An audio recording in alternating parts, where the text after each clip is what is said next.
Is this a can of tomatoes or is this a can of tomatoes? What would you call it?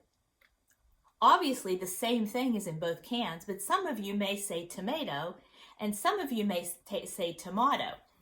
Just like our students that we have in our music classes, this is an E flat and this is a D sharp, but it's the same note, or especially on piano, it's the same key on the piano.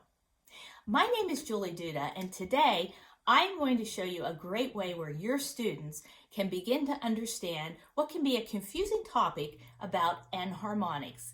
The game I have in my studio is called I Say Tomato, You Say Tomahto, a lesson in enharmonics. The game starts out very simply with flashcards that have piano keys on them, and the students have to look at the piano key and they have to decide two names for that key, like this one's C sharp and D flat.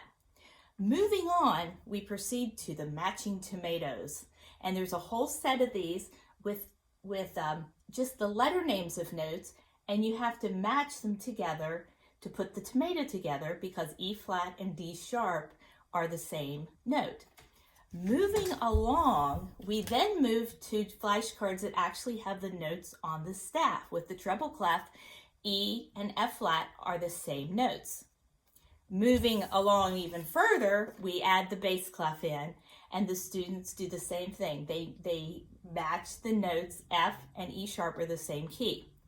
Along the way, we also have tomato trivia cards to make it a really fun thing, like what is your favorite way to eat a tomato, or is a tomato a fruit or a vegetable?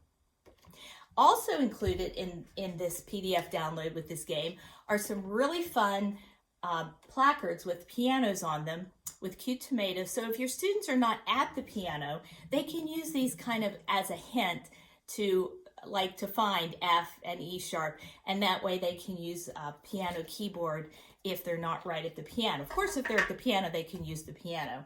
And at the end of the game, we have our fun photo prop that says, let's just say I'm an expert in enharmonics and I say tomato or tomato, and they check it off. Such a fun way to explain to your students what can be somewhat of a confusing topic in music. I encourage you to go to juliedudamusicstudio.com/creativegames and find You Say Tomato, I Say Tomato, so your students will not be confused about those enharmonics.